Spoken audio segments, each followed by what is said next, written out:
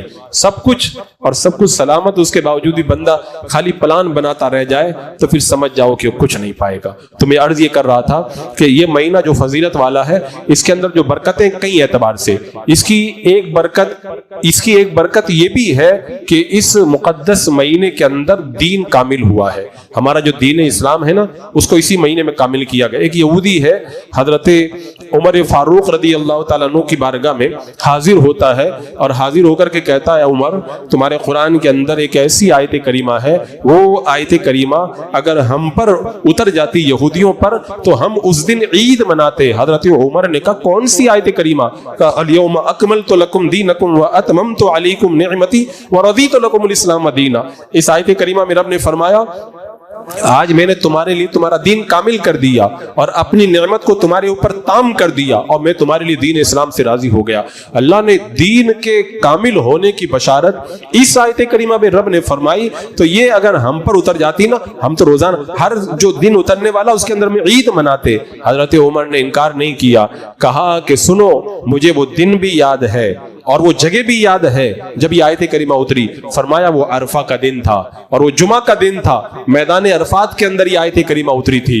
تو ہمارا جو دین کامل ہوا ہے، دین کو کامل ہونے کی جو بشارت رب نے دی ہے وہ ذی الحجہ کے مہینے کے اندر ہے. تو اس اعتبار سے بھی یہ مہینہ بڑی برکت والا. اور میرے آقا صلی اللہ تعالیٰ علیہ وسلم جب مکہ سے ہجرت کر کے مدینہ منورہ آئے تو مدینہ منورہ کے لوگ، مدینہ منورہ کے رہنے والے سال میں 2 مرتبہ عید مناتے تھے، کھیل کود کرتے تھے. اللہ کے رسول علیہ السلام نے فرمایا کہ یہ کیسا کھیل اور کیسی تم لوگ خوشی منا رہے ہو؟ انہوں نے کہا کہ ہم سال میں 2 مرتبہ عید مناتے ہیں. میرے آقا علیہ السلام نے خوشی پہ پابندی نہ لگائی بلکہ ان کو اچھی خوشی عطا فرمائی.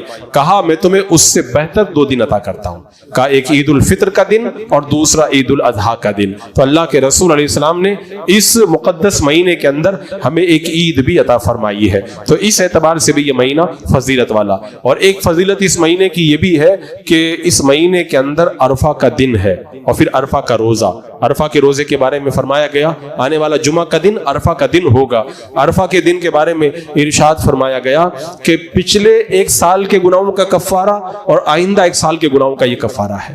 تو اگر بندہ ہو سکے تو پورے 9 دن روزہ رکھے، اور 9 دن نہیں رکھ پاتا تو یہ عرفہ کا روزہ تو پھر نہ چھوڑے، اس کی برکتوں کو اپنے دامن کے اندر سمیٹنے کی بڑی کوشش کرے. اللہ کے رسول علیہ الصلوۃ والسلام ان روزوں کو کبھی ترک نہیں کیا کرتے تھے. تو اس مہینے کی ایک بڑی فضیلت یہ بھی ہے کہ کونین کے دولہ صلی اللہ تعالیٰ علیہ وسلم نے اس مہینے کے اندر ہمیں روزے جیسی عبادت کا بھی حکم عطا فرمایا۔ پھر اس مہینے کی ایک فضیلت یہ بھی ہے کہ اس مہینے کے اندر قربانی کی جاتی ہے۔ یہ قربانی کسی اور مہینے میں نہیں ہوتی ہے، اللہ اکبر۔ اور پھر قربانی کا جو دن ہوتا ہے اس دن کے اندر تو اللہ کی بارگاہ کے اندر قربانی سے بہتر کوئی عمل ہوتا بھی نہیں ہے، سب سے پیارا عمل وہی ہوتا ہے۔ اور اس مہینے کی ایک فضیلت جو میں نے اور بتائی کہ حج جو ہوتا ہے وہ اسی مہینے میں ادا کیا جاتا ہے۔ اب جو لوگ حج نہیں کیے ہیں شاید ان کو اس چیز کا احساس نہ ہو، جو ایک مرتبہ بھی حج کے لیے چلا گیا ہے، جب ذی الحجہ کا مہینہ آتا ہے نا تو اس کو ایک عجیب سی کیفیت محسوس ہوتی ہے۔ ایسا لگتا ہے جیسے سفید کپڑے پہن کر کے ہم بھی مینا جا رہے ہیں، مزدلفہ جا رہے ہیں، عرفات جا رہے ہیں، اور پھر خانہ کعبہ کی طرف آ رہے ہیں اور صفا مروہ کی صحیح ایک عجب کیفیت ہوا کرتی ہے۔ کیونکہ اس مہینے کے اندر آپ دیکھیں حاجی لوگ جب نکلتے ہیں کیا ان کی کیفیت ہوتی ہے، عرفات کے میدان کی پھر وہ دعائیں اور مینا و مزدلفہ کی وہ شب بیداریاں، وہ عبادتیں، وہ سب رہ رہ کر کے یاد آتی ہے۔ تو آپ دیکھ رہے ہیں کہ اللہ تعالیٰ نے یہ مہینہ عطا فرمایا، ہم لوگ وہاں نہ جا سکے، وہاں جا کے عبادت نہ کر سکے، اگر یہاں پہ چاہیں تو یہیں پر رہ کر کے ان حج کے دنوں کی برکتوں کو حاصل کر سکتے ہیں۔ اور اس اعتبار سے ہم دیکھیں کئی چیزیں ہمیں کرنے کا حکم دیا گیا، ہم بھی روزہ رکھتے ہیں، وہاں پہ وہ بھی روزہ رکھتے ہیں، ہم کو بھی ناخن اور بال ترشوانے کو منع کر دیا اگر قربانی کرنی ہو تو، وہ لوگ بھی بال اور ناخن نہیں ترشواتے ان دنوں کے اندر، ہمیں بھی جاگنے کا حکم دیا، وہ بھی جاگ کر کے عبادتیں کرتے ہیں، وہ بھی قربانیاں کرتے، ہم بھی قربانیاں کرتے، وہ بھی تسبیحات پڑھتے، ہم بھی پڑھتے، لیکن ان کو ایک الگ فضیلت جو رب نے حج کی عطا فرمائی ہے وہ ہمیں نہیں حاصل ہے، لیکن ہمیں ان کی مشابہت اختیار کرنے کی کوشش کرنا چاہیے۔ تو حضرات مکرم، یہ ذی الحجہ کا مہینہ اتنی برکتیں جب اپنے دامن میں رکھتا ہے، اب آپ خود بتائیں جب اتنی برکتیں اگر کسی کو معلوم ہو جائیں، کوئی پیچھے رہ جائے تو اس کو کوئی آگے بڑھا پائے گا؟ کون آگے بڑھا پائے گا؟ تو یہ تو ایک گولڈن چانس ہمیں ملا ہے عبادت کا، ایک بہترین ہمیں ذوق و شوق، کام بندہ کرے اپنا، کام سے بھی تھوڑا وقت نکالے، اور وقت نکال کر کے ان دنوں کے اندر کچھ عبادت کرنے کی کوشش کرے، اور ایک ٹارگیٹ بنا لے، میں اتنی تسبیحات پڑھوں گا، اتنا اللہ کا، کیونکہ رب نے خود فرمایا نا کہ وَيَذْكُرُ اسْمَ اللَّهِ فِي أَيَّامٍ مَعْلُومَاتٍ، مقررہ دنوں میں اللہ کی یاد کریں۔ اللہ خود ہی فرما رہا ہے ان دنوں کے اندر میں، ویسے تو ہمیشہ اللہ کو یاد کرنا چاہیے، لیکن ان دنوں کے اندر زیادہ یاد کرنے کی تاکید کی گئی، اور اللہ کے رسول صلی اللہ تعالیٰ علیہ وسلم ان دنوں میں رب کو خوب یاد کیا کرتے، جیسا کہ حضرت حفصہ رضی اللہ تعالیٰ عنہا کی اس روایت کو آپ نے دیکھا۔ تو حضرات مکرم، ذی الحجہ یہ آخری مہینہ ہے اسلامی سال کا، 12واں مہینہ، اس کے بعد میں آئے گا محرم کا مہینہ، تو اس مہینے میں عبادت کا حکم دیا گیا۔ پھر جب محرم کا مہینہ آئے گا شروع سے عبادت کا حکم، پھر عاشورہ وغیرہ وہ سب بہاریں۔ کیوں؟ اس کی ایک وجہ ہے تاکہ اسلامی سال کا جو اخیر مہینہ ہے وہ عبادتوں پر ختم ہو اور نیا سال شروع ہو تو پھر وہ عبادتوں سے شروع ہو۔ اس کا فائدہ کیا ہوگا؟ ایک روایت میں آتا ہے فرشتے اللہ تبارک و تعالیٰ کی بارگاہ میں بندوں کے اعمال لے کر کے جاتے ہیں، تو شروع میں نیکیاں ہوتی ہے اور اخیر میں نیکیاں ہوتی ہے۔ اللہ تبارک و تعالیٰ فرماتا ہے اے فرشتوں گواہ ہو جاؤ، میں نے بندے کی خاطر ان دو نیکیوں کے بیچ کے جو گناہ ہیں میں نے ان کو معاف فرما دیا ہے۔ یعنی شروع میں بندہ نیکی کر لے، اخیر میں کر لے، تو اللہ تعالیٰ بیچ کے گناہوں کو اپنے کرم سے معاف فرما دیتا ہے۔ اور ایک اور روایت کے اندر فرمایا گیا کہ بندہ، رب کا یہ ارشاد ہے کہ بندہ اگر دن کے شروع میں نیک کام کرے اور دن کے اخیر میں نیک کام کرے، اللہ تعالیٰ فرماتا ہے میں اس کے سارے گناہوں کو معاف فرما دوں گا سوائے کبیرہ کے، کیونکہ کبیرہ تو توبہ سے معاف ہوتے ہیں۔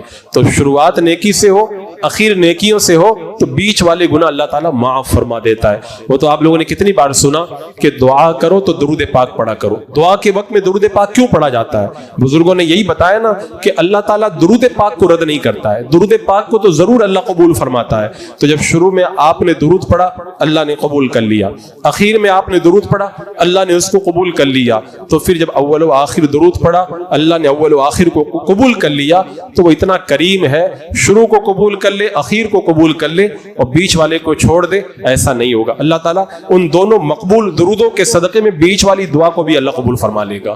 تو اول نیکی آخر نیکی، تو بیچ والا بھی اللہ تعالیٰ نیکی بنا دیتا ہے۔ تو اسی لیے ذی الحجہ کے مہینے میں خوب نیکیاں کریں، پھر محرم میں نیکیوں سے شروعات کریں۔ اللہ تعالیٰ اس کی برکت سے پہلا مہینہ اور 12واں مہینہ کے بیچ میں جو کچھ بھی ہم سے کوتاہیاں ہوں گی اللہ تعالیٰ ان کو معاف فرما دے گا۔ تو اس طریقے سے ہمیں ایک جذبہ لے کر کے کی نیکیوں کے اندر بسر کرنا ہے. کوئی ضروری نہیں کہ پوری رات آپ جاگ کر کے عبادت کریں. رات میں آپ جتنی دیر جاگ سکتے ہیں کم سے کم ایک بار ہی یہ تسبیحات پڑھ لیں. 100 مرتبہ یہ تسبیحات پوری ایک تسبیح ایک بار ہی پڑھ لیں تو اس سے بھی آپ کو برکتیں حاصل ہوں گی. اور اگر آپ کچھ نہیں کر سکتے تو کم سے کم عشاء کی نماز جماعت کے ساتھ پڑھیں اور فجر کی نماز جماعت کے ساتھ ادا کریں تو اللہ تعالیٰ آپ کو رات بھر عبادت کا ثواب ایسے بھی عطا فرما دے گا.